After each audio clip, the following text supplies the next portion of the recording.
We're at the 2023 Canadian Beef Industry Conference, and can you tell us a little bit about what you were talking about during your Bow of Innovation session? Yeah, so we were talking about just, winter feeding, and I guess, generally how a producer can utilize winter feeding to create efficiencies on their operation and potentially even, maybe increase production of forage the following year. So in things like perennial systems where they maybe can winter feed on those perennial forage acres to increase productivity, capturing some nutrients from that manure and urine that's out on the acre, or even in an annual crop system where they maybe have an annual crop that they're harvesting and they're able to utilize and feed out on those acres, say for example in straw chaff, and just again cycling those nutrients and getting a lot more nutrient cycling and capture of that nutrient back onto those acres. So again, just going back to being able to capture nutrients, increase productivity and profitability on those acres. So that was kind of the gist of it. Anything you'd want to add to that? Yeah, so it was a great way for Bree to present some of the maybe the academic results of some of these methods, and then a way for me to show how we do this on the farm and the practical implications and boots on the ground. So yeah, things like keeping something growing in the soil for as much of the year as possible, and doing like a fall ride, taking that off as silage, putting in another crop with a polycrop, getting another silage off of that, getting some regrowth off of that, and yeah, just ways to redistribute and import nutrients to sensitive areas on the farm. As you know, certainly it's been a bit of a dry year, and it's not just that this year has been dry, it's a couple of years now that producers have been facing dry conditions and a bit of a build-up in that regard. What advice do you have to them? What research have you had and seen something that can be of an aid? Yeah, so I think, drought mitigation is always, it's been a concern the last couple of years, and I think it's one of those things where, a lot of times we need to think about drought in the years when we're not experiencing a drought and try to, set ourselves up to get through that drought. But, now that we're into it, things like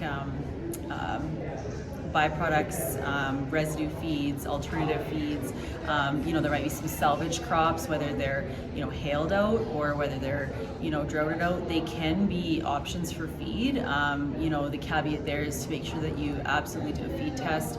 When we see drought conditions, we sometimes see kind of really, some kind of funky things going on in those feeds that can be, create issues, so you want to make sure you have a feed test. But yeah, there's options there. And then in terms of residue and what's left out on those fields, again, and Melissa talked about this in her presentation, but just being able to capture a bit more moisture, having some ground cover there, all of those things are going to help. They're going to help, when you do have moisture in that soil, that it's not evaporating right away. So there's, a cooling effect as well on the soil. So it's just going to, again, help that crop the following year. So, yeah. Yeah, and just things like Breeanna said, take a feed test. You can't manage what you don't measure is one of the big messages from our talk. So the more novel a feed ingredient is, the more stress it's been under during the growing season, the more important it is to take stock of what's actually in it. And you can manage around it. It's not meant that you can't use it. It's just using what you have on hand to manage around any issues you might have.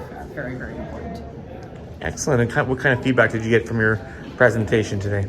Yeah, I think it was good feedback. There was lots of questions. I think definitely when producers are thinking about implementing some type of an extensive grazing system, it's important for them to hear from others and hear kind of some of the things that work really well for them, and also some of the things that maybe haven't worked. And I think that's where, adding in the practical side with Melissa being able to speak to kind of some of the things that you just might need to think about in terms of fencing and water infrastructure, windbreaks, those kinds of things. I think that's important for producers to hear. And so, yeah, it seemed like there was a lot of good feedback and lots of good questions, and people, I think that was one of the goals of the presentation, was to just spur some discussion and open, the conversation in terms of producers looking at their own operation and identifying opportunities on their farm. So we said multiple times in the presentation, there's not one way to feed a cow.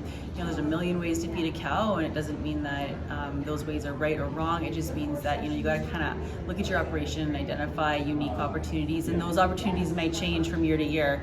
You know, you might have a situation again where we go back to like a drought year or maybe a salvage crop, and that's an opportunity, you know, in this year, and that may not, you know, happen for another few years. But, you know, just trying to think outside the box and think about, you know, how you're going to grow that crop and feed the crop.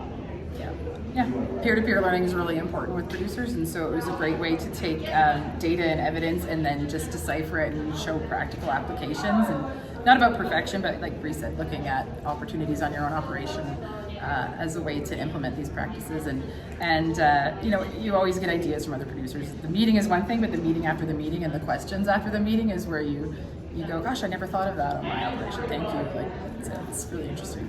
Yeah.